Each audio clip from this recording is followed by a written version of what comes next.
Good evening, ladies and gentlemen, members and guests. It is May the 5th, 2025, and this is a regular online meeting of the West Shore Photography Club. Happy Cinco de Mayo. So if you have your drink with you there, certainly enjoy that as the meeting proceeds. We have 15 images tonight for Mike Donovan to review, so he's going to be busy earning his money tonight.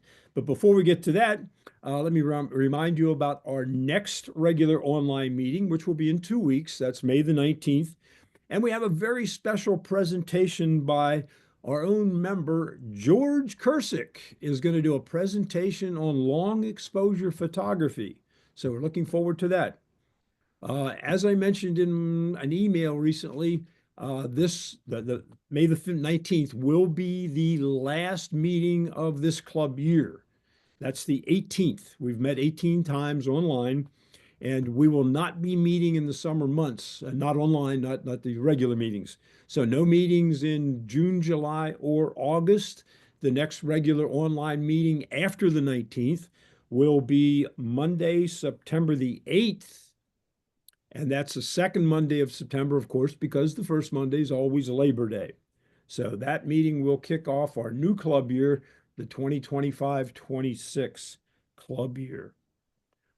Even though we don't have meetings over the summer, of course, Gene and the trips committee have been very busy organizing trips for the summer months. So I'll turn it over to Gene and she can explain what's coming up.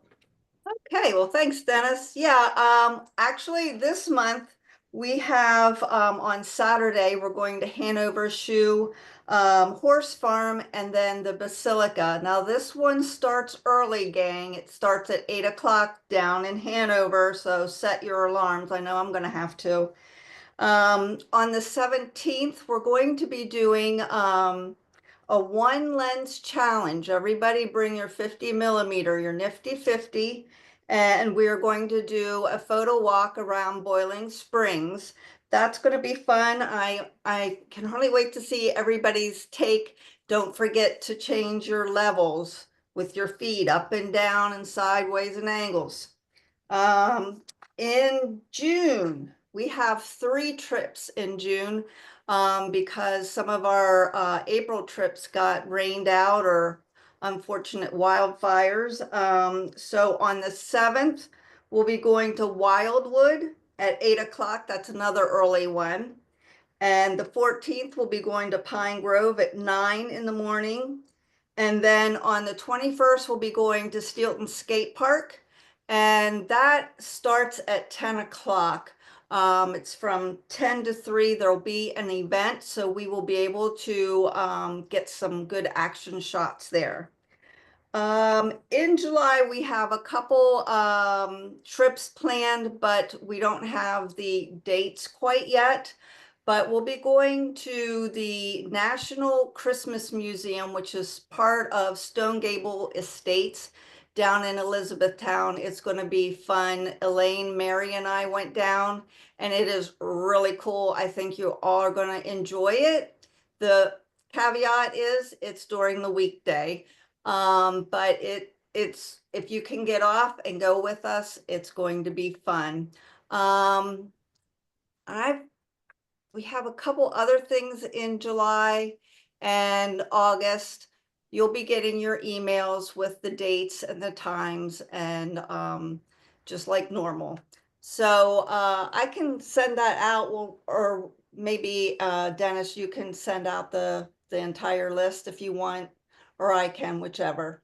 So, but for now, we have the Hanover Horseshoe Farm on Saturday. See you there. Okay, thanks, Gene. Sure. I want to thank Mark Albano for hosting the last meeting. At the last minute, I couldn't make it, and he filled in and did quite an admirable job. So I appreciate that. And if you You're read welcome. my, thanks, Mark. If you read my follow-up email, the response to that meeting was very positive and very interesting. There were only, how many images, Mark? 5? There was ended up being 6, I think, 6? total. Okay. Yeah, 7, and I couldn't make the meeting, so 6, I guess, and I thought, well, this meeting will be over no time at all. Well, I watched the recording, and the meeting went for the images went for an hour, and Yep. then the discussion went for another 20 minutes. And the general consensus was that the folks really enjoyed it. The participants, they opened up and talked a lot. Michael Donovan shared his soul with a self-portrait that was quite interesting. So the what came out of the meeting basically was that it would behoove us, I think, to have more sessions like that. So I'm looking at the schedule for next year, beginning in September, and we'll incorporate more show and tell sessions similar to that one. Okay, at this time, Mike Donovan can defend himself. We'll turn it over to Mike for the review, and he can share his screen, and we'll get into the image review. Thanks, Mike. You're very welcome.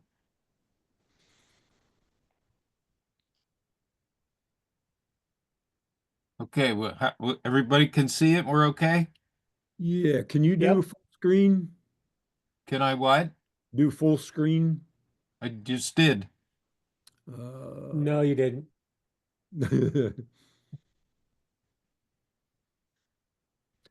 Yeah, we're seeing the stuff on the left-hand side there.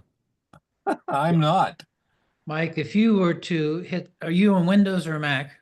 I'm on a Mac. Hit hold Control and L. Tell me if that does it. Command, yeah, Control and L.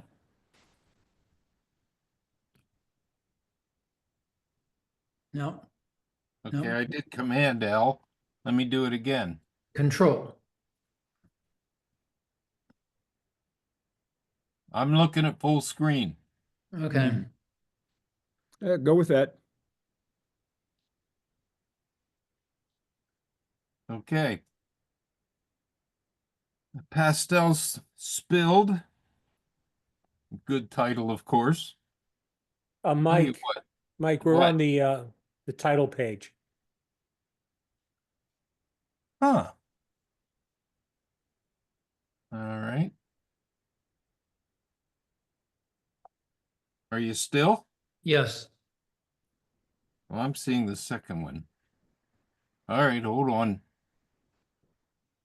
Still, you see the. Huh. I'm looking at the first one. Tell you what, you might want to stop share and then come back in again. Okay. Start over again.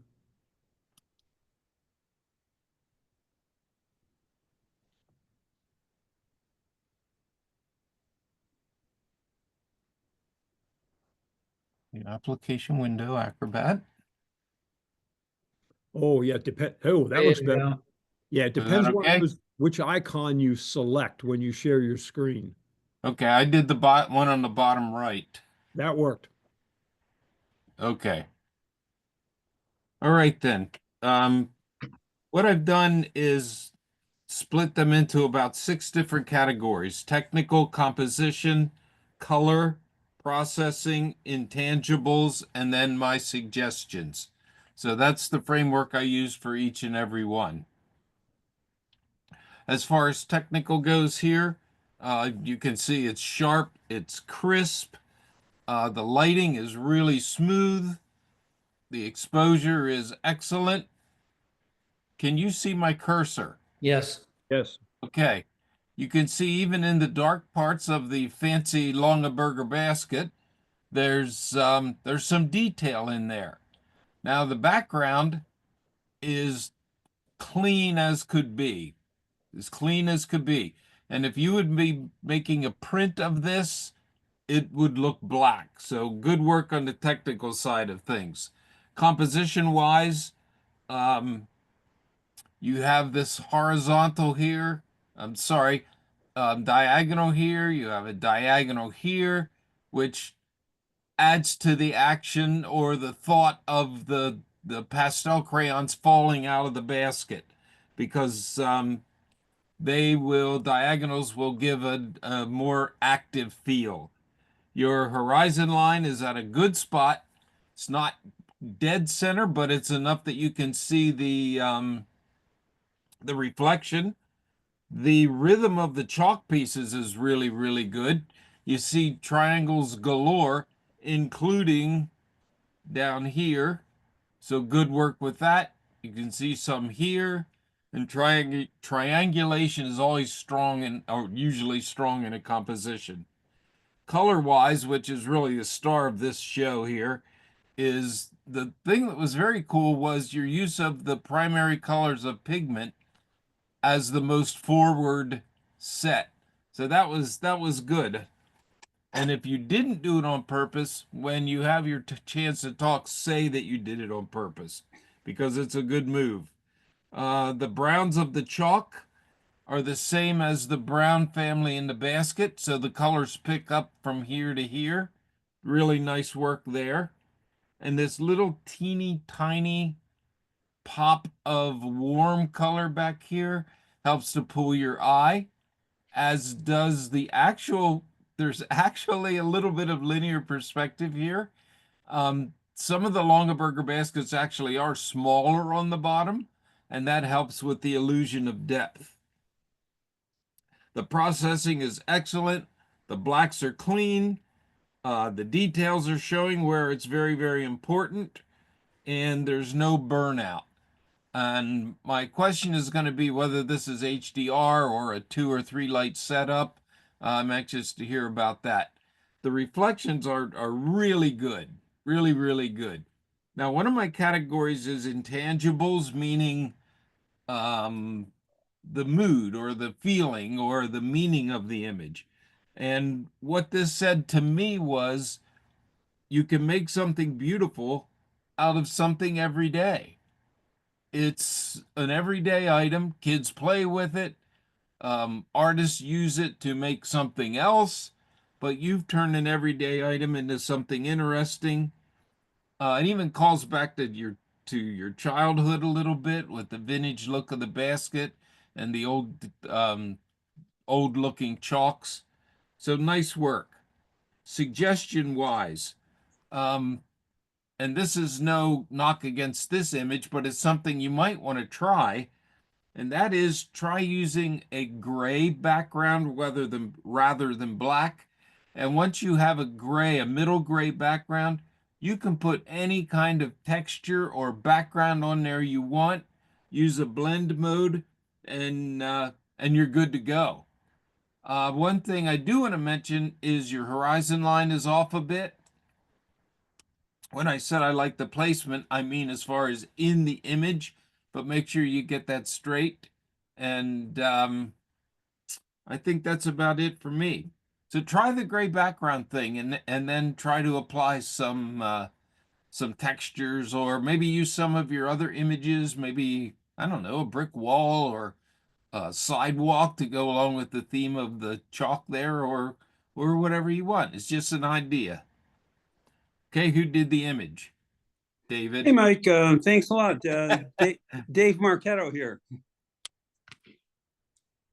And the big challenge here, Mike, was getting the colors. This was all about pastel shades and maybe lighter saturation. This was for me a big challenge just to get the colors that I wanted. That was the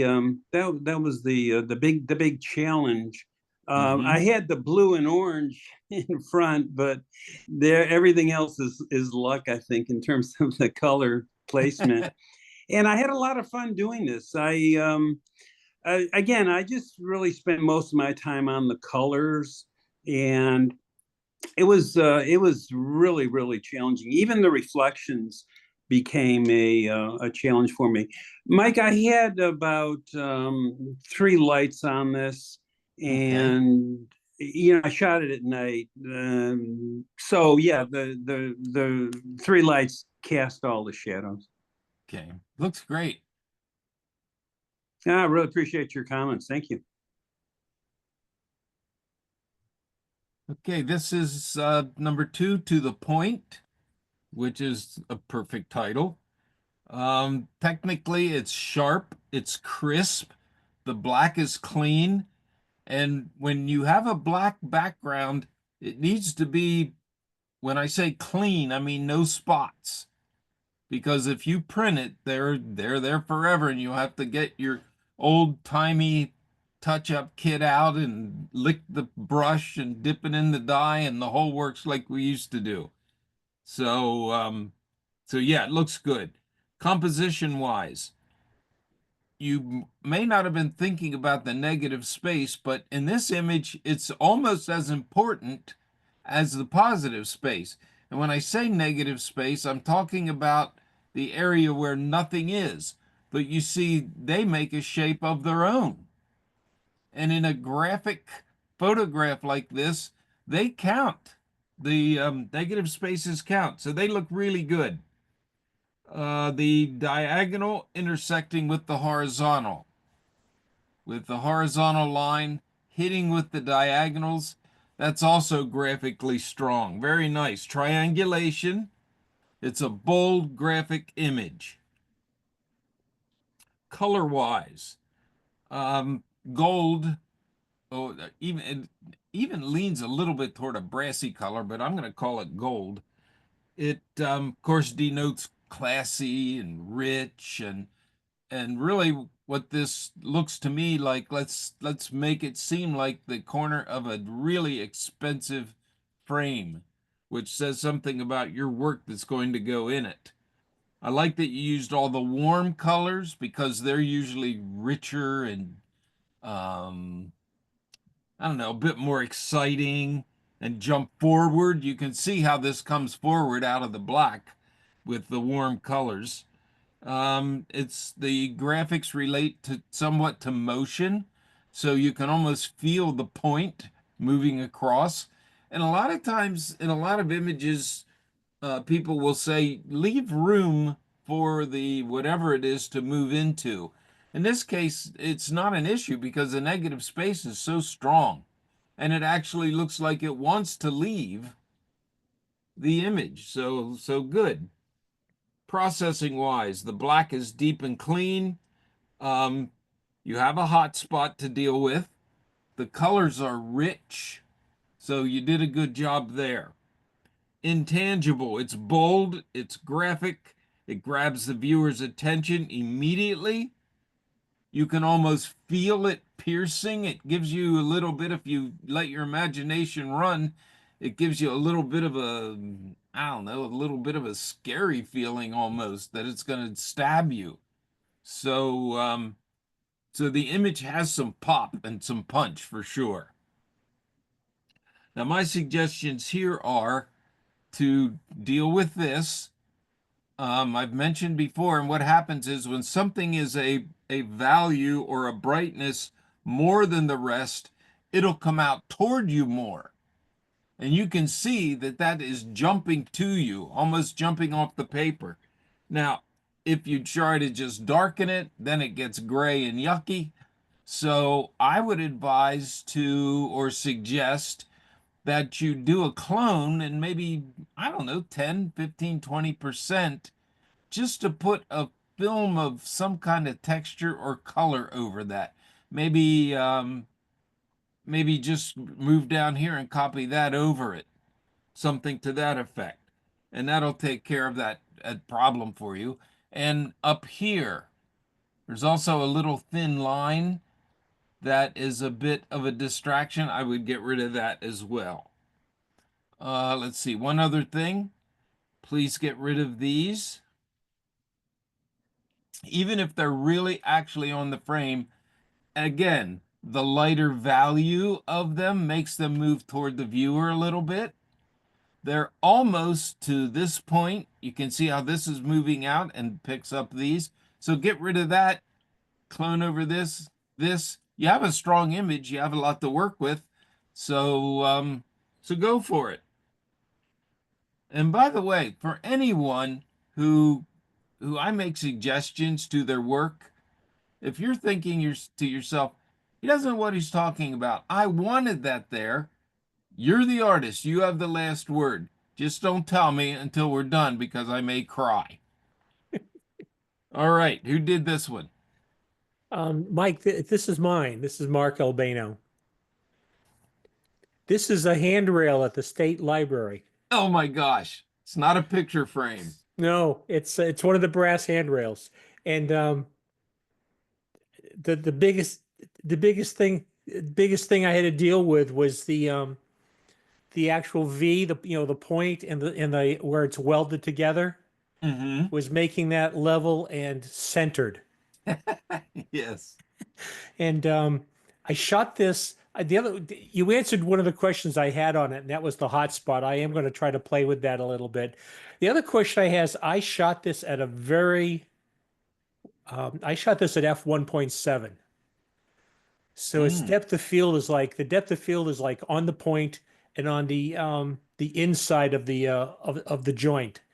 Um, what do you think Yeah. about a higher f-stop going with more depth of field? What did you have behind it? What did I have behind it? Yeah. Floor. Whatever is, as you know, if you shoot at a higher f-stop, that might bring something into play behind it that you don't want. Right. So Okay. I think your choice is fine because this is the important thing. Right. And I actually highlighted that with some of the toning and stuff I did to make that kind of subtly the point of the object of the Yeah, picture. yeah, Okay. yeah. It Well, looks good. thanks, Mike. You're welcome. But Yeah, Mark, try a little bit of a clone over, you know. Yeah. Would a polarizer have helped in that case? Probably so. Okay. But don't tell Joe.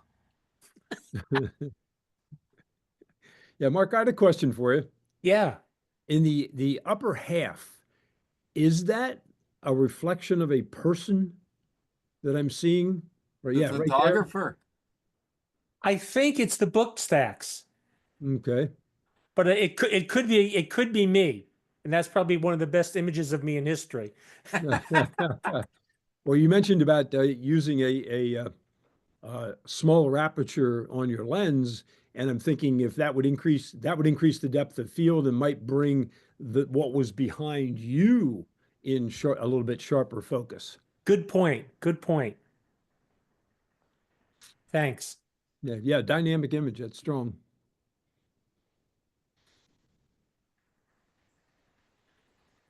Okay, lunar sliver, which for the first 15 minutes I was looking at it, I was calling it lunar silver in my mind, but it is not that, even though it could be. Technically, um, a black and white image, which this might actually be a color image, but it's turned black and white because of the light that was available. The idea is kind of like the zone system, where 0 is black and 10 is white, and you try to get and gather as many different shades of gray to add depth. Well, you didn't have to do that here because you have black, you have white, you have a lot of shades of gray. You actually have a darker shade that falls to a lighter shade, so you have some depth in the image. So technically, you do have all kinds of different grays in there, which like I said, adds depth and makes it more interesting. The moon itself, the craters and so on aren't sharp, but so what? In this case, to me, that means nothing. It's all about the sliver, the silver sliver. Composition wise, I really like your framing. I mean, a lot of us, me included, I have pictures of the moon, but there's nothing like this in it. It's just the moon. So, really nice work there with that. I like the framing composition wise for sure. You place the moon where I think it needs to be. This is a really nice balance for this. This dark part up here is a nice balance for this dark part here. Composition wise, it may not look like it, but it's to me it's a balanced composition. Let's see. Oh, I know what else. Um, it's this is a perfect example of what I talked about when I said the lighter values jump forward. I mean, this is obviously the star of the whole thing, and it's the lightest value. Everything else falls away. It's really cool. It's a really unusual image. Color wise, I already talked about it. Goes from white to black, black to white. I discussed the zone system. You did well there. Processing is really quite good. The sliver is pure white, which really makes it pop. It's a nice clean print, meaning there's not speckles and dust and dirt. Um, some people would call this minimalism, which it really would fit in with that, meaning it's a simple, basic graphic image. Let's see. Noise, I look for the noise because it's got to be a pretty long exposure, I would think, or a really high ISO, one or the other. And noise-wise, it's not an issue. You have obvious impact there for sure. I mean, there's a lot of pop. And suggestion-wise from me, I really don't have any for this because whoever did this is definitely more of an expert in long exposure or nighttime photography than me. I'm going to guess Rod maybe, but we'll see. Okay, who did this one?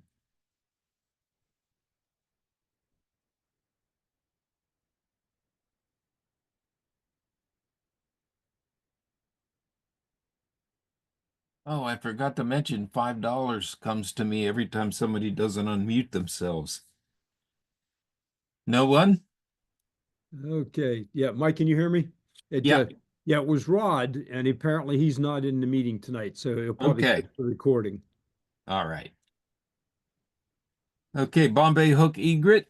Technically, it's again a clean, sharp image. There were a lot of those this evening. Real good exposure. The white right here, the bit of a burnout, I'm going to attribute that to the screen because sometimes the screens show that something's burned out, but it really isn't. The eye, of course, is sharp as a tack. Real nice work there. That's what it's all about with animals is the eyes. Composition wise, the placement of the bird is really, really quite good. It's looking and there's room for it to look into. Your background is nice because that makes the bird pop, even though you might say, well, the background's so busy. Well, the bird is so smooth. So even the texture is different one to the other. Color wise, the cool white says maybe like an overcast day. This is sort of almost a bluish tone, a bluish white, which tells me overcast or even rainy. Pardon me. Cool day. The orange bill, that relates to your background, which there's obviously depth, but they also both belong because the color coordination. The orange on the tip of the branch, I'm going to later, I'm going to later suggest something with that. Processing, very good detail on the bird, except that one area I mentioned. I'm not sure about that. You may have a little vignette on there, which really works in this case, and detail in the darker areas. So your exposure's good. There's no big blocks of black or anything like that. So good work there. Intangibles, it feels like we're really, really there. It looks natural. It looks like it has no idea there's a photographer nearby. And you get to see egrets be egrets when they don't know you're there. And that's kind of nice. My suggestion here is to remove or delete or do something with this little orange piece here. And the reason is because it picks up the same orange here. And this is not nearly as important as this. So this I would dispose of. Let's see. If you have a detail recovery and I'm seeing something that you're seeing also, try a detail recovery or even maybe a little darkening, or you could even clone slightly. That cloning is more important than just removing things. You can also fill things in with it. Okay, so my only suggestion for that is, like I said, do something with this and give this a shot. Other than that, I think it looks great. Who did this one?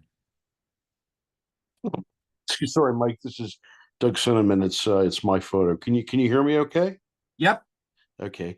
I appreciate your comments. I will I'll try to darken that spot just a little bit, or maybe take the highlights down some more, and see how that looks. And the tip of the branch, that's an interesting comment. I'll see how that works with the Photoshop Prepare tool. I don't know that I'll be able to match the plumage exactly, but we'll give it a shot and see how it looks. Yeah, if it was any other color, I wouldn't have even noticed. Well, what about that? What about if it's sometimes easier to select it and change the color than Yeah, yeah, to try to get rid of it. Yeah, that would be perfect. Just match it more to this. yeah. Okay, good suggestion. I'll give that a go. Okay. That's his foot. No, his feet are here. I Yep. double checked that. One's here and there's the other leg back here.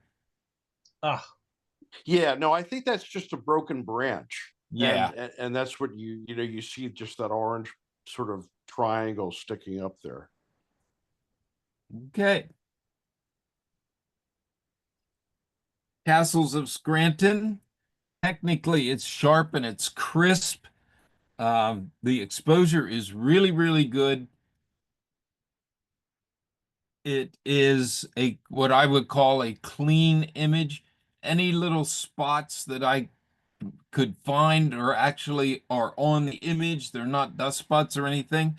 I might suggest getting rid of a few later, but we'll see. Composition wise, I like the repetition of the doorways, and yet they're juxtaposed. One is straight across the top. I think that's called the plinth. And the one in the back has a curve. So they do the same purpose, but they look differently, which is really pretty cool. There's repeated rectangles everywhere, which adds a nice rhythm to this. It's a balanced composition. You have weight. Darkness usually weighs more in a visual sense than lightness does. So you have a good balance here of this heavier and the lighter. Very nice at that. Color-wise, you're using warm colors. They are. Makes it kind of homey and warm.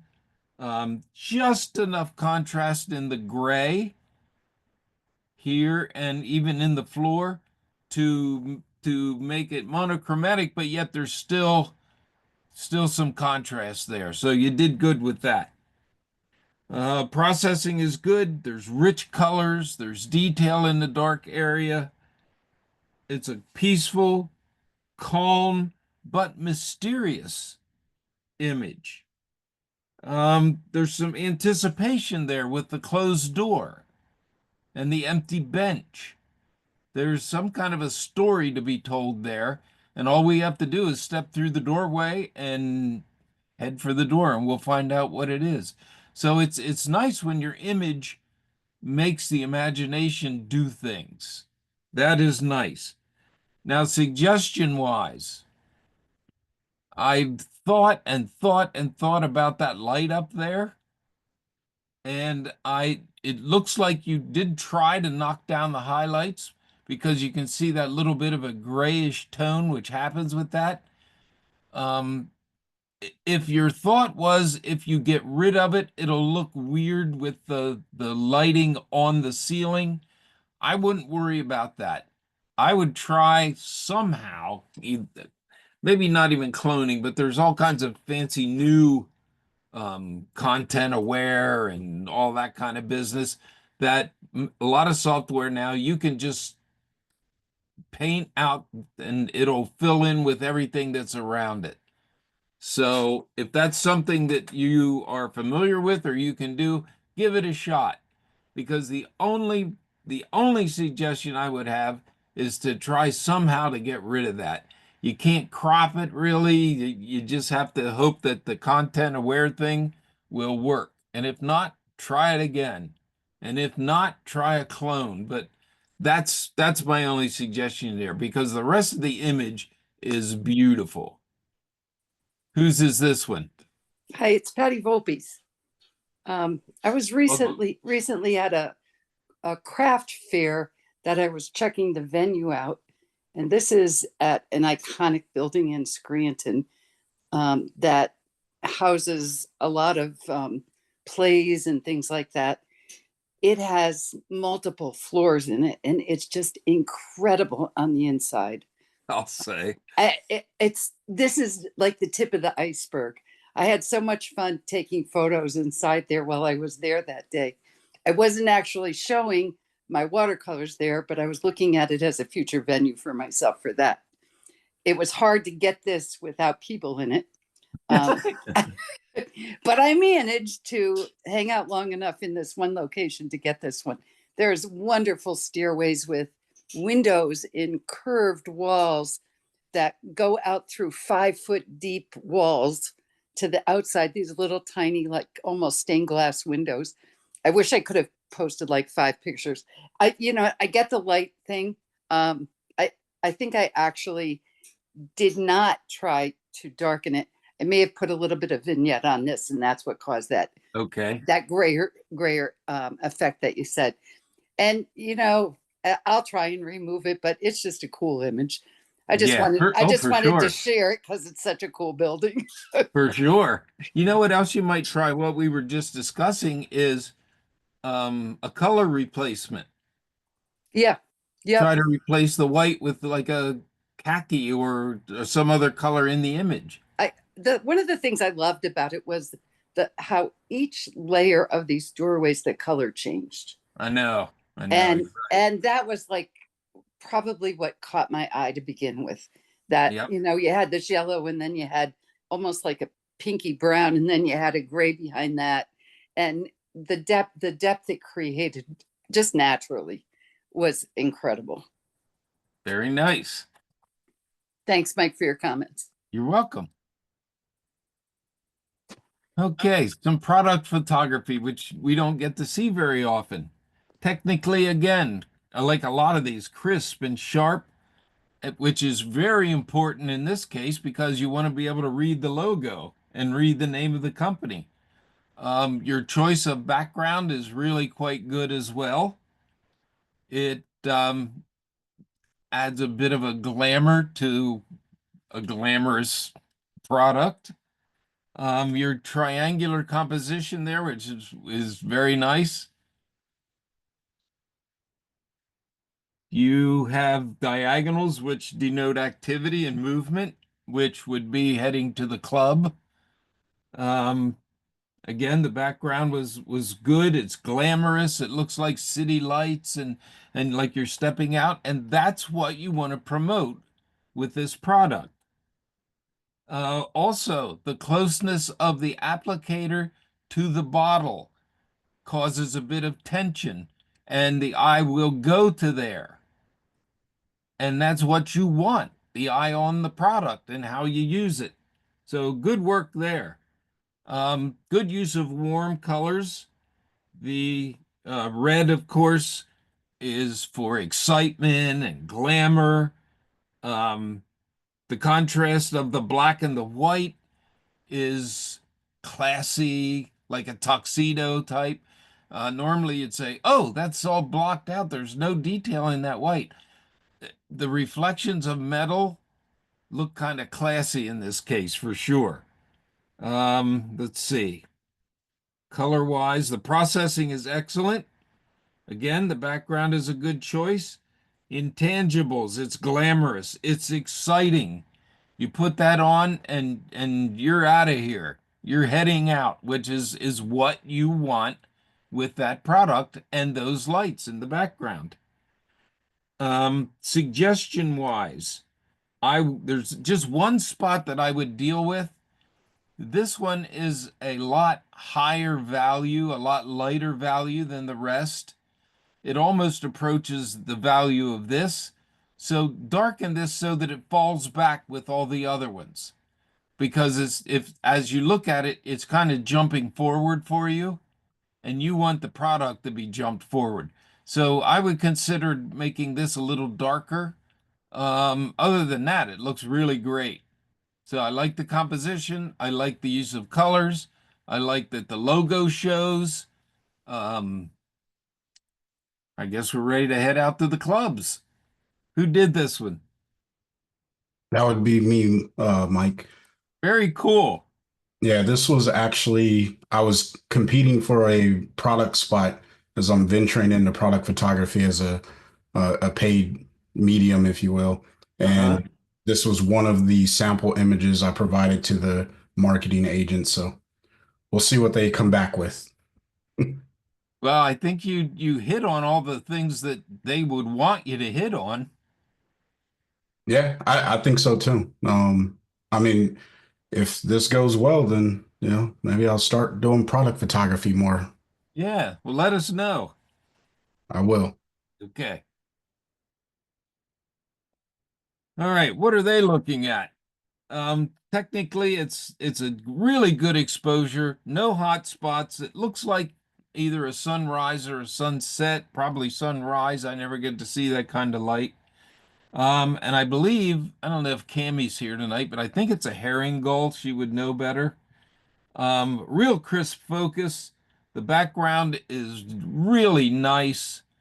Good job technically, real good job. Composition wise, room for it to look into, which is helpful most of the time.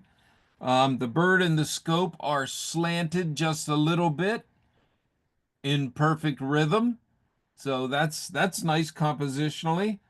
Again, the bird's a bit off center, which is nice. The bird itself is a triangle. So composition wise, really strong. Really a good job there. Color wise, I learned something. That little small red dot on the bird's beak, that is there so that the babies see something and peck at it, and that tells the mothers to feed them. So how she feeds them, I won't get into because I just got finished eating dinner. Uh, the bird and the scope, I said, were slanted a little. Color wise, oh, I know what else I wanted to mention. I'll wait till my suggestion for that. Let's see. That red that I mentioned, that adds just a little bit of pep as well. But overall, it's got a rich, warm glow. And as far as the processing goes, it's excellent.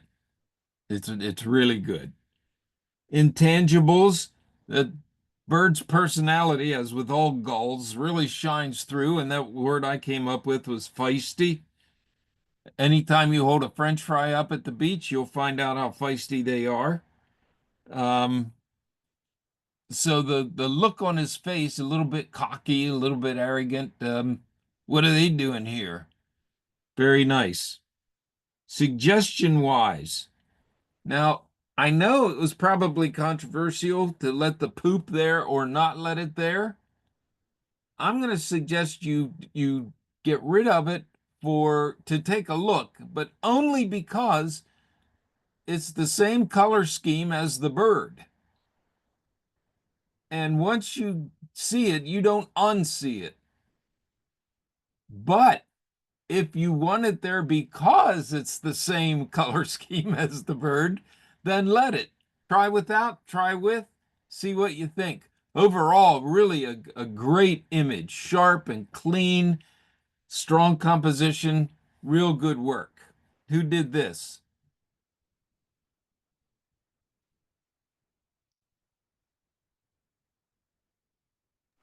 That's mine, Mike. It's Ron Maddox. Can you hear me? Very cool. Yeah, we were at Barnegat Bay, and it's actually, Oh, this picture was taken probably about 9:30 in the morning, and it's a pretty bright day. I did quite a bit to bend the light on it to make it not look so bright. But yeah, the bird had a lot of personality, caught my attention.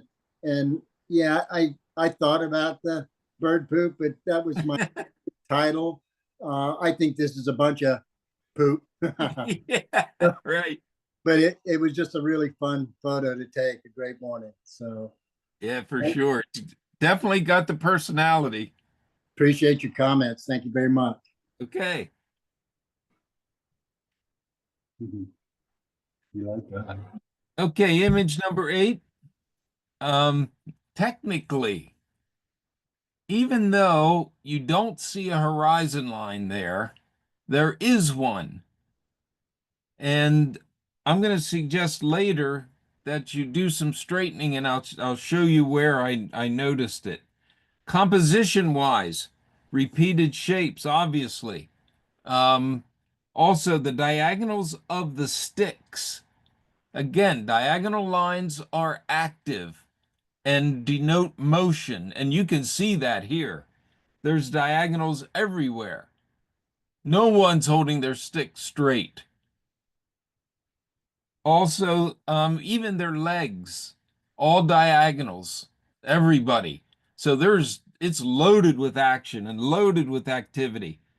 Composition wise, I noticed that there's some grouping.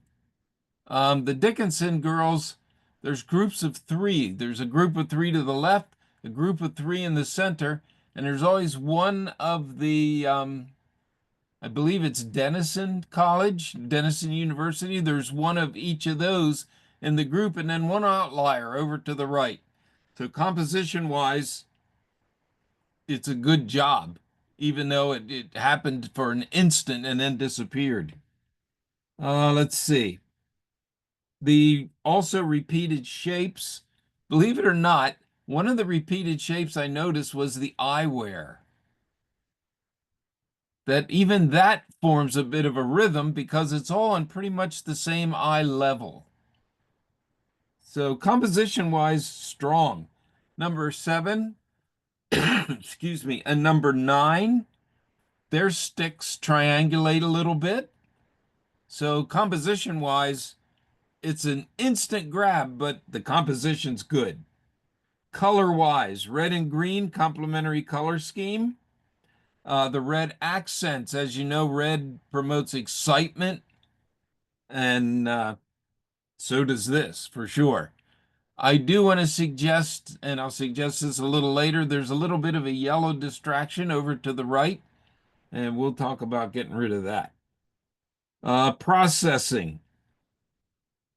Behind number 15, there's the processing needs to be fixed here. And also on number 7, stick, above and below, we need to do something there with the processing.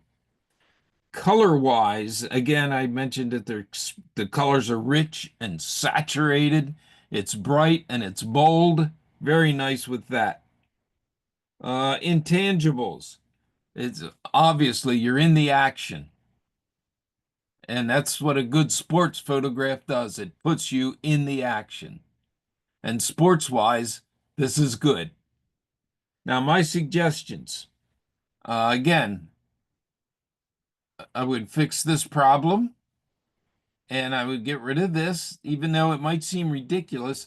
The fact that it's over near the edge so far makes it even more of an attention getter. Let me see. Here and here.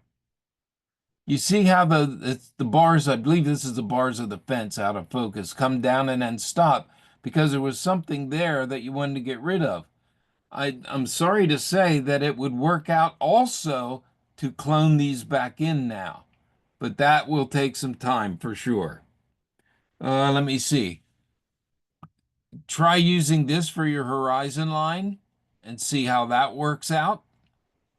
And I think that's my only suggestions. I like the rich color, I like the stop action, and I like the graphics of it. Okay, who did this? I did, Mike. George Ryan. Yes, sir. Do you have any comments?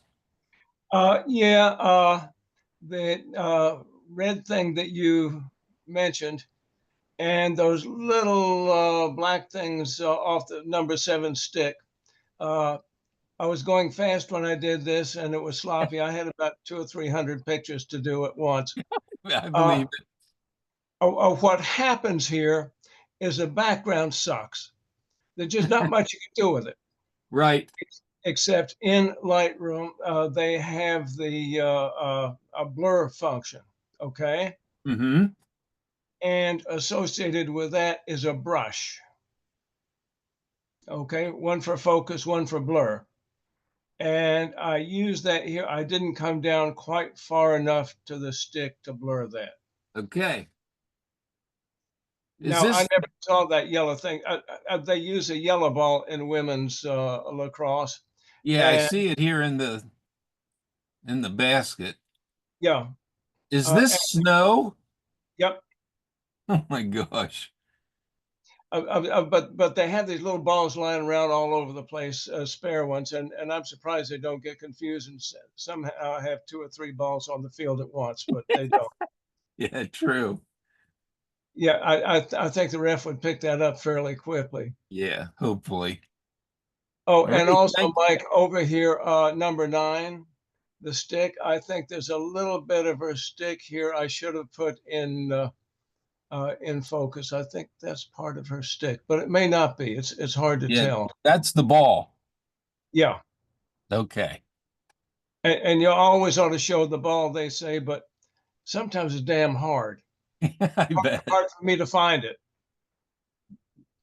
Well, Well, anyway. in that case, George, just clone one sometime and then you can stick it anywhere you want. Well, that is considered among the pros a no-no. I'm Okay. not a Never. pro, so I'm willing to do it if necessary. Well, tell him Joe Farrell said to do it then, okay? Oh, okay. Thank you. I'll let Joe answer for it. Well, thank you for your comments, Mike. You're welcome. All right, technical. Really a great exposure here.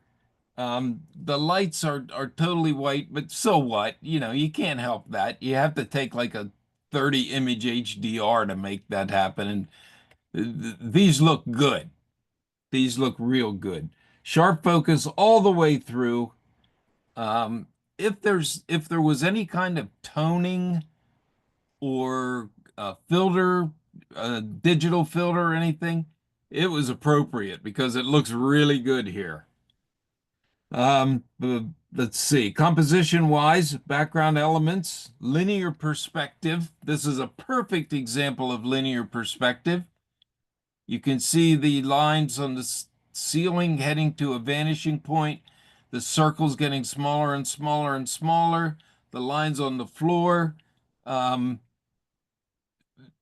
to see an older image with a vanishing point, look at the Last Supper, the painting The Last Supper, because that is totally awesome perspective for sure.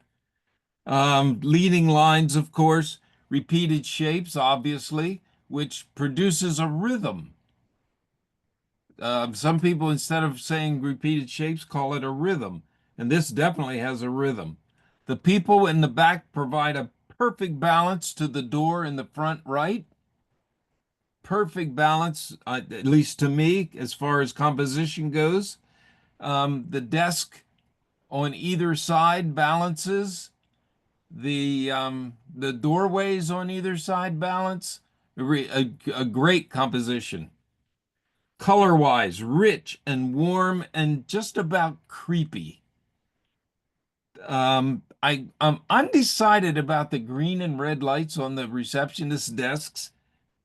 I haven't decided what I want to say about that, which I will at the bottom of the page. Otherwise, it's a monochromatic image. Um, really, really a nice choice of, I'll say, color. Processing. Good choice of a toner, as I said, or a filter, whatever you used there. The crop is really good. This building, my understanding is Art Deco, as you can see. So you included many details that say Art Deco. Good job there. Crisp and sharp. The intangibles, it's creepy. It's lonesome. If you look straight down the middle line, there's a guy walking across the back, which adds even a little bit of a creepier touch. And I was thinking about removing him, but no, he makes the shot. Um, my suggestion is the green and the red and the blue over there. Try without and try with and see what you like better. If if that's a pop of color that you want in order to make everything else look browner, then go for it. So my only suggestion is to try without and try with and see what you think. Other than that, a good strong image. Who did this? That's mine, Mike. Elaine Shook. Obviously, this was taken at the state library, but not during the club sponsored trip. I couldn't make that trip, so I went shortly thereafter. Um, but I had seen other members' photos that were similar to this, but taken vertically, because those circular lights reflected in the floor just beautifully. And I originally took this vertically, but when I was processing it, I decided that the reflections actually were a little distracting, even though I tried to take the highlights down in the reflections themselves. Because they were so distorted and still very bright, I thought it distracted from that vanishing point effect, which I really liked as well. So I cropped the bottom third of it off to make it a horizontal photo and get rid of those distractions. So I did leave a part of one down there just because I didn't want to crop it any further. Um, as far as the color goes, I really did nothing other than to adjust my white and black points, and I find I typically don't use exposure adjustments at all, the global exposure adjustment slider. I usually create the contrast and the richness of color that I need with the black point. Um, so that's really all I did to achieve that color. And that's actually the color that I remember seeing, is that kind of a rich, uh, bronzy color, even though it was dark. But I tend to lean towards dark and moody anyway. It's sort of my style. Um, I did, I was using a wide angle lens, and I did raise the camera using the center pole, which I know is usually not very desirable, but I wanted to raise it enough so that I didn't have that perspective distortion, and ended up not having to do much perspective correction at all, even though it was a 12 millimeter lens. Oh, great. But I wouldn't have gotten that without raising the camera pretty significantly. I did have to remove several people. Probably 5 or 6 people were eliminated using the new Photoshop distraction removal tool, which is pretty cool. It's pretty much an instant AI tool where Photoshop will identify the people and highlight them, and then you can decide which ones that you want to remove and just click a button and they're gone. I did intentionally leave those people sitting on the bench because of the balance thing, but also because of their reflections behind them in the wall. I thought was kind of cool. And I also intentionally left that guy walking across the dark hallway in the background intentionally. And yes, he is creepy looking, but I thought that kind of added to it. I wasn't sure about the colors, the blue, the green, and the red. Um, I can try it. I can try removing it. I just wasn't sure. I can go either way with it, but in keeping with the monochromatic look, it probably would be better to either tone those down or just change them to a much warmer color, or golder color. I'll give that a try. Okay. And can I make one other suggestion? When you're talking about the state library, saying that you eliminated 5 or 6 people is probably not a good thing to say out loud. Oh, what? Sorry. I removed them in post. That's better. Okay, thanks. Thank you for your comments. You're welcome. Okay, image 10, spring returns. A real nice use of the background blur of the f-stop that you used. There's a little blur in the front, but that's not important in this case because the star of the show is sharp and crisp. The exposure is really nice. It's pastel-y and springy, and it looks like the world's hugest softbox lit it, which is what an overcast sky actually is. So really nice exposure and good use of blur there. Composition wise, you used layers, which you have a layer here, a layer here, a layer here, and so on. And that is another way to create depth in your image. And you'll see that these tulips in the front are actually kind of moving toward us, and the background does fall away. And also part of that has to do with the value, meaning the darkness or lightness. Let's see. There's a definite rhythm in the flowers and the leaves, repeated shapes that can be called also. Um, you did sort of the opposite of a natural frame because the frame in this case is the subject. And the frame is beautiful, but it just frames a brown area. So actually the framing is beautiful, even though it doesn't frame anything. So composition wise, it's a good job. Color wise, I said it's pastel-y and spring-like. Of course, the red and green families are complementary.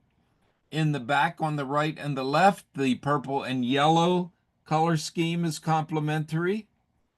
It looks slightly desaturated, which in this case is fine. It's a nice soft light for sure. Processing. Um, and it could be because it's on the screen. It's just a bit grainy. And I also noticed here, I think you either wiped something out or um, cloned or something, but keep an eye on this. We'll get that repaired. Let's see. I like the rainy feel of it. The intangibles. It's soft. It's calming. It's an overcast, balmy spring day, nice and warm. It has a good feel to it, a really good feel. Suggestions. I just to see how it would look, I'd lower the top a little bit, maybe right to here, and that'll make your tulips even more the star of the show. But if you do that and you don't like it, then don't save it like that. I would remove, there's a little tiny thing that bothers me here and here. I'd get rid of those, get rid of that one as well. And I'd work with this. And I think probably you could just run a clone stamp down either side and see what that looks like. When you use a brush or something, you can use what's called feathering, which will eliminate hard edges whenever you remove something.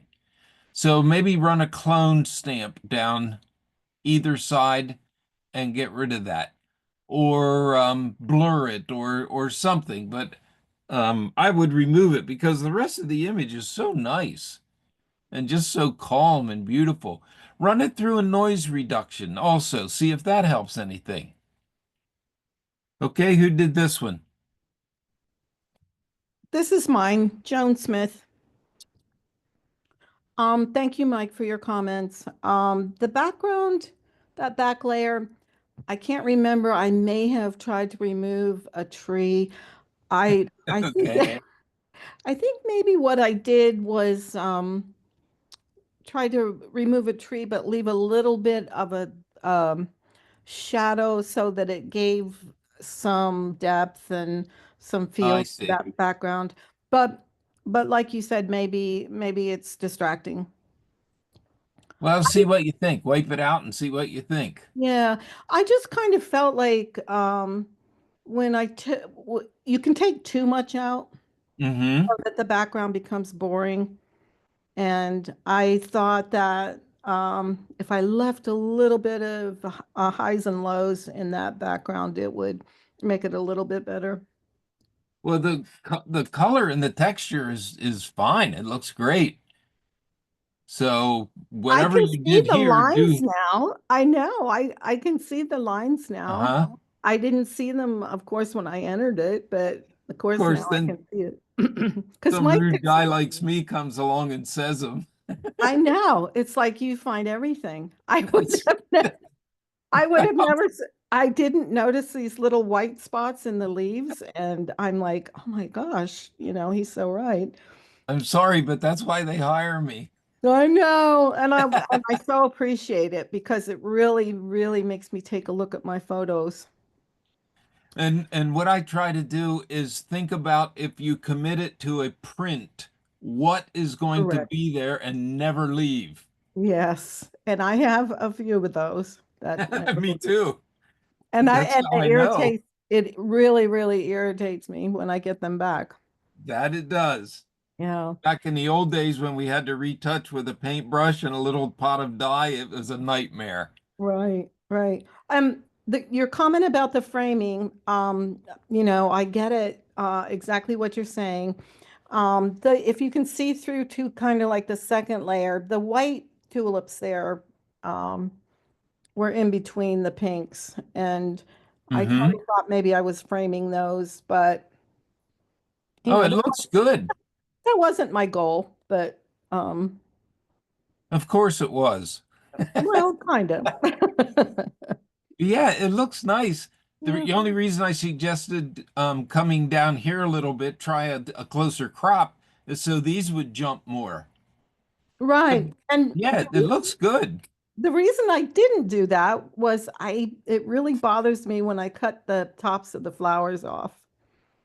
Like Oh, absolutely. Absolutely. I'm only it, talking about maybe right to here. right. But I didn't Yeah. want to cut the top of the yellow flowers off. Well, then leave it as is. You're the artist. So that was my reasoning there. Okay. I do quite a bit of portrait photography, and I can't stand it when I cut somebody's foot and hand off and Okay. Well, forget I said that. Okay. okay. All right. Thank you. Thank you. All right. Here's looking at you. Technically, the eye is sharp, which is kind of hilarious that even in a fake animal, the eye is sharp. The wide angle shot really adds to the creepiness. That is really, really cool. Composition wise, the horse head itself is on a diagonal. There's repeated shapes above him, the rhythm of the lights. There's a red triangle on the side of his face with the bridle and so on, the tack. It encloses his eye, which is a cool compositional tool.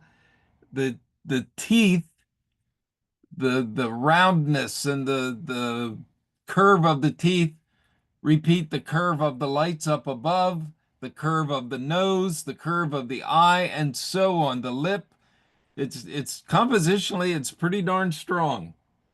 Color wise, of course, the red and the green in the bottom left are complementary, and you were wise enough to keep those dark because when complementary colors are side by side, each makes the other stronger. So you did good by keeping it dark there. The orange lights and the bluish horse, greenish bluish horse are also complementary, but you can see how that the horse head just jumps right off the page. The kind of the color that the horse head is itself is kind of creepy. And I think it was Dave was talking about a new color that's been invented with lasers and so on. And his description looks a little bit like this or sounded a little bit like this, but this is creepy. Processing, I like the exposure. It's dark, but yet things are visible. I can even see some detail in the back from the carousel. Really, really very cool. Intangibles, super creepy. You made something that's supposed to be fun and cheery and have kids on it and laughing, but you're showing a whole nother side of it. My suggestions are let's see, on the left, there's a light that's halfway cut. That's right here. I'd get rid of that. Um, if you can, I don't know what's there in your shot, but if you can open this crop a little bit, if you have room, I've said it 1,000 times, shoot loose, crop later. If you could loosen this crop up a little bit so it's not cutting off the edge, you would have the whole entire shape of the carousel included in your frame. So see if you have that on any of your shots. Um, let's see. I'd also would think about removing this. It really doesn't do anything to help your image because your image is here and you don't want anything that you see. You can see even the colors there that are the same that'll make the eye jump. So get rid of that, get rid of this. See if you have a more open crop in your collection somewhere. And it is downright creepy. Who did this one?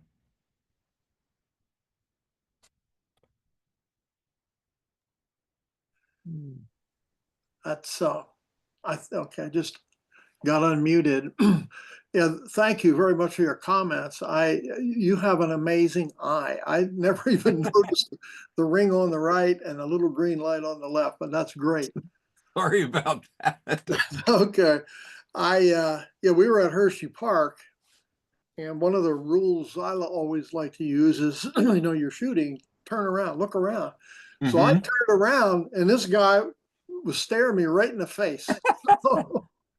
I just thought it was cool. So I pretty much, it was a snapshot. I got lucky. And the lights on the carousel, that was deliberate. I regret I didn't leave a little more space on the right there. Well, when like I said, when you're shooting like this, I have to remind myself, shoot looser, you can crop it later. You don't have to make it so tight. Yep, I totally agree. That's great. But it's a cool image for sure. Thank you. Terry, this is Joan. I absolutely love that image. Just think it's great. And you know what? I actually thought maybe that ring on the right was the brass ring of the carousel. Uh, uh, no, I don't think so, because the brass rings are they're smaller, and I don't even think they have brass rings at Hershey Park. The cheap Yeah, fuckers. I don't know. But here you've got a carousel horse going for the brass ring. So Yeah, it's really cool. thank you. Okay, jigsaw puzzle. Technically, a little later, I'm going to mention the horizon line again. And I'm also going to mention to be careful with your focus. So technically, the focus and the horizon line is my two main things I wanted to mention. Composition wise, you did good by keeping your horizon line out of the center. And if you're thinking, what horizon line? Well, I'll discuss that a little later too. Oh no, I'll discuss it now. The only way that I had an idea on the horizon line was that the wake of this bird and the wake of this bird are not quite matching up. So if you could run like I don't know, like when you crop, there's a tool that looks like a level. Just run it along in here somewhere and see what you come up with. It looks to me like it's slanted downward a little bit on this side, but you try it and see what you think. Let's see. The geese that are approaching each other, there's a definite conflict there. There's a definite tension there, which is really good. I also like how the open beaks kind of reflect the reflection as well. Color wise, you have cool colors and warm colors side by side, cool colors and warm colors side by side. That always picks up the other one. Let's see. A suggestion that I would make in processing is I think you could use some more contrast. So I don't know if you use software or what kind you do use, but you should somewhere in there have a contrast slider. Pull that to the right and see what happens. What that does is makes the light lighter and the dark darker, and it'll give you much more pop. Also, let's see. I had mentioned before about cropping away a little bit of the top. And what that will do is make this more, for one thing, if you do make a jigsaw puzzle, it'll save some people some major headaches if you crop some of this off. But it'll also make it more of an image of the water, the birds on the water. Whatever has the most weight composition wise, meaning the biggest or the brightest, or that's what becomes the star of the image. And the star of the image is these two birds on the water. So that's the important part. Let's see. You caught a moment of nature for sure. You got geese acting like geese. If any of you have ever been on a farm, when the geese are very protective, they're big and they don't hesitate to chase you, and neither do Canada geese. They're so used to people now, if you get around their nest, you'll find out about it. So it's nice that you got a shot of natural behavior. So my suggestions are more contrast. Be careful about your focus. Be very careful about your focus. And if this was focused, but you enlarged it, sometimes that happens. And then it gets softer and softer the more you enlarge it. So be careful about that. See, I mentioned a tighter crop and the horizon line, and I think that's about it. Sharpening and contrast. By the way, it would be a nightmare of a jigsaw puzzle. You're right about that. Who did this? It's me, Reed Scar. I put thanks, Mike. I actually put this out deliberately to have you really scrutinize it because I have done all kinds of things with this, trying to adjust contrast. And I mean, that's how I came up with the name. I finally decided that it was just. I didn't want to call it a mess because I loved the picture, but I did everything. I lightened up the geese to make them a little more prominent. That didn't work. I tried to do more contrast in the greenery in the background, and that became a little too contrasty with the water and everything. The horizon line is good. I probably forgot that at the end, whatever. So yeah. So thanks for your comments. I can go back and work another few hours on this as well. So I'll tell you what I would think about with the background. If it gives you all kinds of trouble, try a blur. oh, I had not thought about that. And soften it a little bit so it's not quite so harsh for you. Yeah. Yeah. Great. Great. Thanks. Okay. But I think the contrast and the sharpening, hopefully that'll get you on the right path. And also probably a vignette wouldn't hurt. Yeah. Yeah. So yeah, keep on it. Okay. I'll soon be taking orders for the jigsaw puzzles, so get your money ready. Okay, well, I'm not gonna send one in because that'll be way too hard. All right, thank you. Thank you. All right, technically wise, clean and sharp and crisp. It's exposed to reveal detail, and it does reveal detail. The composition is triangulation. You've got it here. You've got it over here. You've got it in the waterfalls. You've got it at this rock, this rock. Triangles are everywhere if you really look, and they're a strong compositional tool. If you can use it, do it. The log is going to be controversial, but it's really, if you want to get rid of it, should you really jump in the pool and drag the log out because it's really there? Should you try to take it out digitally? What should you do?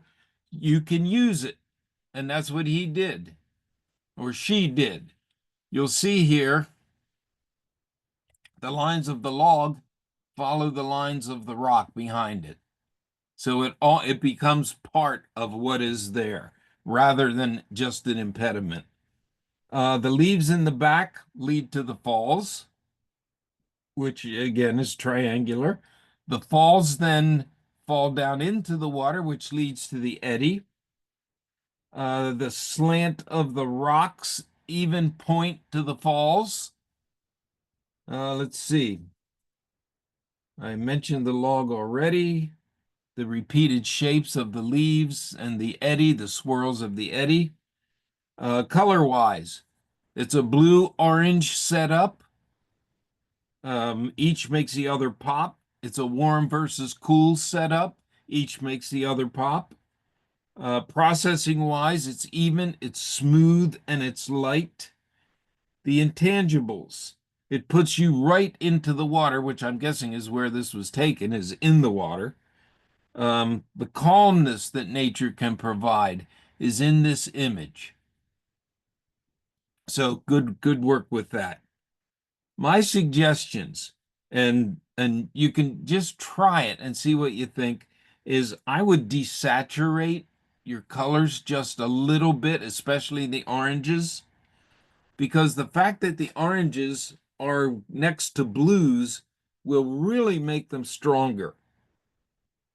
And my opinion is the waterfall is the star. Now, if you want the eddy to be the star, then that's how you have it. That's what you have. So think about a little bit of desaturation, especially in the orange.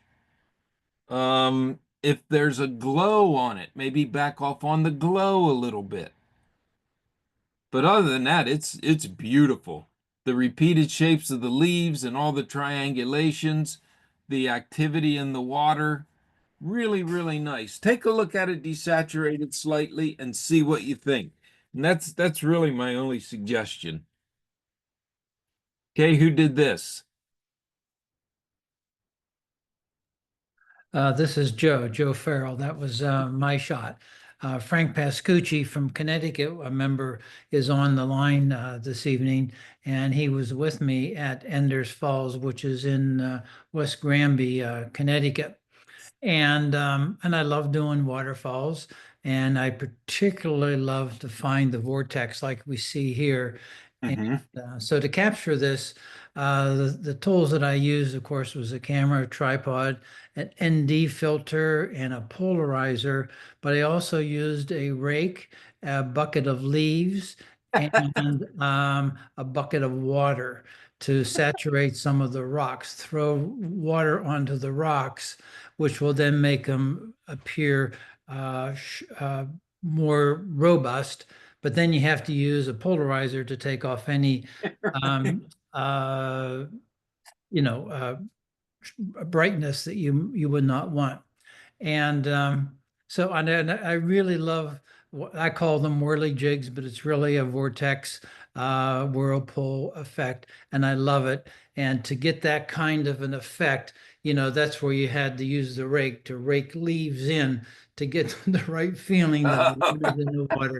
So that's why I take a rake with me and a bucket, the bucket for the leaves, and throw in the water on the waterfalls. And I understand from I understand from Gene that Steve Boutte is going to be doing a session on waterfalls. So I'm anxious to attend that Steve's going to be doing. So that's it. Okay, you can actually see the leaves getting sucked into the eddy here. So it's a long exposure, a couple seconds. Frankly, I don't remember, Mike, because It's what it looks like anyway. I would have taken it for a lot of exposures to get the effect that I wanted. I'm sure. All right, thanks. Okay. Okay, we're getting there. Focused. Technically, it is a sharp focus, no pun intended. The soft background is really, really good. So your choice of aperture was excellent here. One thing that I noticed that I really thought was cool was the rim lighting on this kid's neck and chin. coming from this reflection, which rim lighting is always awesome in my opinion. And that really looks good. So you can see that there's none over here, but we've got this to balance out the reflection. So good work there. I like the let's see, the balanced profiles. There's actually a bit of a linear perspective. You can see that the sides of the chessboard even actually head toward a vanishing point. The sides of the table head toward a vanishing point. So composition wise, really nice. The kid's arm on the left is a beautiful leading line to the chess match. Really, really nice. Down the arm to the elbow, up again to the wrist, back down again to the chess piece. Really cool. Really good catch there. We talked about negative space before. There's a beautiful little piece of negative space right here. Right here. So negative space can be just as important to the composition as, I guess you'd say, the positive space. Color-wise, it's very subdued, except the kid's purple shirt. And that got me to thinking about these two kids. One has a purple shirt, one has a dark black shirt. One has wildly tousled hair, one has combed hair with a nice regular haircut. One kid has no glasses, the other kid has glasses. The purple shirt, the dark shirt, the crazy hair, the normal hair. The look on their faces is both the same, but yet they're such different kids. And that's what this chess match is doing. It's giving them a common bond, even though they probably are nothing alike. So this has a story. This photograph has a story for sure. Let's see. Processing, the flesh tones really stand out. They really look good. The colors are picked up by the pieces in the back, so that will make the flesh tones stand out even a little bit more. It's a really good crop. You have almost equidistance from each kid's ear to the border, to the edge. So nice work there on the cropping. Intangibles, I already mentioned you can just feel how different these kids are, but yet they're all both thinking the same thing. I got to do this. I got to do that. I got to concentrate. Very cool. My only suggestion is I would try to lighten the board just a little bit so that it kind of pops just slightly. Not so it overdoes these kids, but it kind of fades away. And it's very important to your image. So I think about maybe lightening it just with a brush and see what you think. Not a lot. Maybe nobody would even notice, but I think it would help. Other than that, it's awesome. Definitely awesome.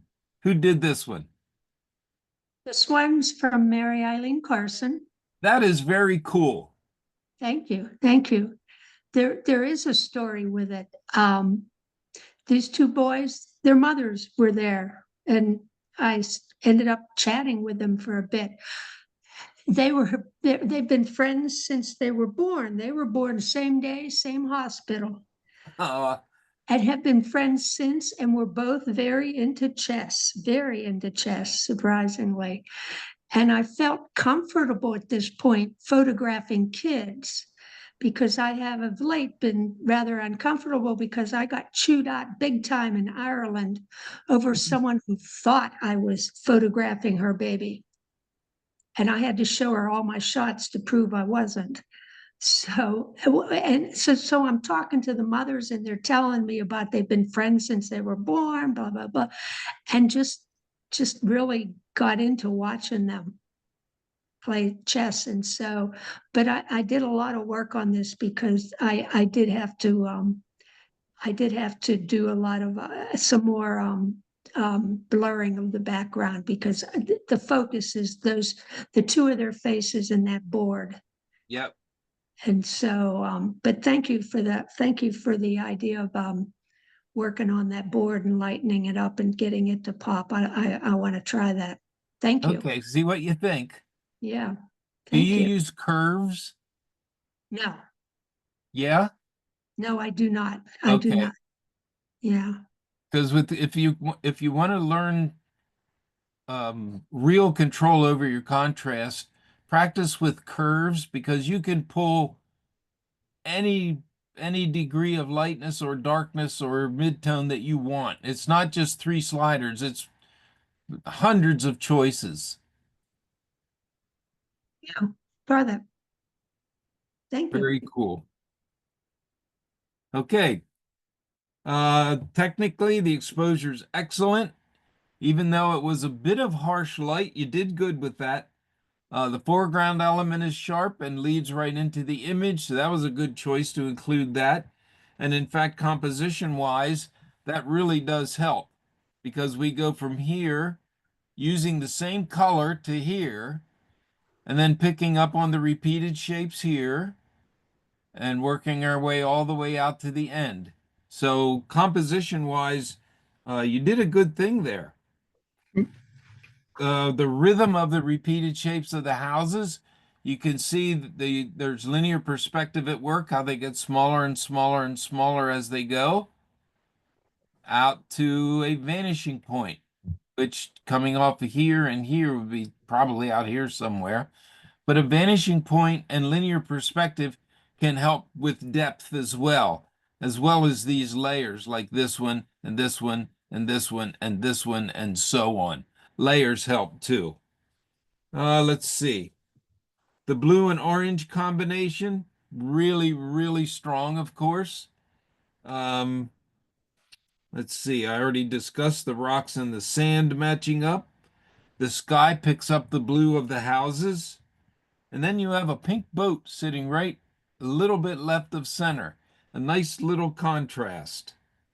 The processing is rich in color. It's a good crop. Your horizon looks pretty straight to me, although I might be goo-goo-eyed by now. I do have one suggestion, and that is to remove this, because that connects this to this. And I'd like to see you try and take that away and see if it doesn't separate it more. And if your idea is to connect them, then keep it there.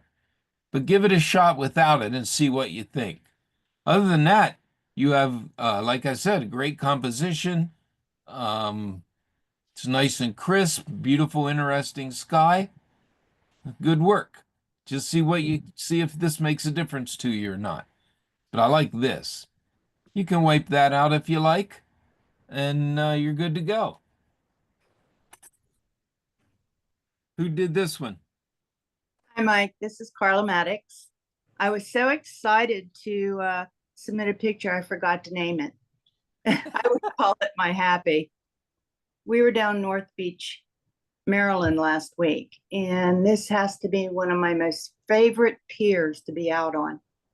And the brilliance of that morning was just unbelievable. So I love taking the picture, and that's what I did. Now this I'm going to use for base for my artistic approach. Sounds good. So I'll be doing some watercolor and some oil on this. Oh, great. Great. Yeah, That should be nice. I hope so. And I really appreciate your comments. You know, I really didn't see that little connection between the two, like breaks, and that little white spot. I would never have seen that. So I'll try that. Sorry. That's okay. Hey, there was this big white thing on top of the gray building to the left. And Yes. I got to crop that out. Mike will Good go thinking. nuts. Okay, So- that's it. Okay, very nice. Mike, thank you very much. You're Great welcome. job as always. Thanks. Mike, that was a great review. That was very helpful. Thank you. Thanks, Joe. Okay, let's open it up for comments. Anybody have any questions for Mike or any of the participants? Hey, Mike, this is Dave. Can Yes. I ask Chris about his product photograph, the one with the lip gloss? Yep. And doesn't look like Chris is still with us. Oh, okay. He may have bowed out. And you know, I won't go into it too much, but he's got really round bokeh balls, and I can't get my bokeh balls that round. I wonder if his lens has quite a few aperture blades that might contribute to the roundness, or maybe he just opened up the lens, or he did something else. I'm just kind of curious. Mine always have the octagonal, or you know, sort of the cat's eye or what. I don't usually get really round bokeh balls the way he did. It's very effective. Yeah, but you're right. It has to do with the amount of leaves in the aperture. Yeah, yeah. But one other thing you can consider, and I don't know if Mark Albano's still on. If not, I'll ask him to stop listening. You could use a bokeh texture behind it. I heard that. Oh, yeah. You can do that, and I mean, it's not cheating. Sure, sure. I heard yeah, that. and I was kind of wondering if yeah, you know, it might have been a composite of sorts. I was just curious because it's almost like it's floating. You know, the product is quite effective, and you know, just wonder how he got it. You know, either to hang or you know to place. And I did say to somebody else that if you use like a plain gray background, that makes it super easy to put like a bouquet texture on it or whatever. That's cool. So that's something to consider as well. Or just little Christmas lights, or the little teeny weeny LED ones, or something like that. Right. Mike, as usual, just a great review, and I always really benefit from the thoroughness and the perspective that you give to my photographs. And I just again want to give you a shout out. It's really great. Thank you. I'm glad it's not a waste of your time. Never. Yeah, Mike, you mentioned the bokeh textures. Yeah. I recently purchased the On1 Effects module. Oh, you got them then. Yeah, I didn't want the whole package. I didn't need that because I have Lightroom Classic, but for years I have used the borders that On1 has had, and I just found out that they have the effects package available as a standalone that you can use with as a third-party plugin with Lightroom Classic and Photoshop and other software That's packages. new actually in the last few years. So it has a lot of stuff in there that I enjoy: the borders, the texture layers, sunshine effect, lots and lots of stuff. And it's only about, what do you think, $35, something like that? It's cheap. I did probably that much, yeah. Because the whole thing is only 80 some. Oh, okay. Yeah, I use the effects package a lot. That's really cool. Thank you. Okay, other comments or questions? Thank you, Mike. You've got a great eye for seeing things that, you know, we just miss. You know, you look at a picture for a long time and you just don't see it all. You don't see the big picture. Thank you. It really makes me more aware of what I'm doing. Oh, good. Thank you. Okay, anyone else? Okay, if you'll unmute yourselves, please, and let's give Mike a nice round of applause for the great job that he's done. Appreciate it a lot. Thank you so Thanks, much, Mike. Oh, thank you, Mike. Super. Thanks, Mike. Thank you. Okay, thanks, Mike, and thanks for everyone who participated this evening. We'll get the link to the recording out tomorrow for anybody who wants to review or for those folks who were unable to join us live tonight. So thank you and good night. Night. Good night, everybody. Thanks again, Night. Mike.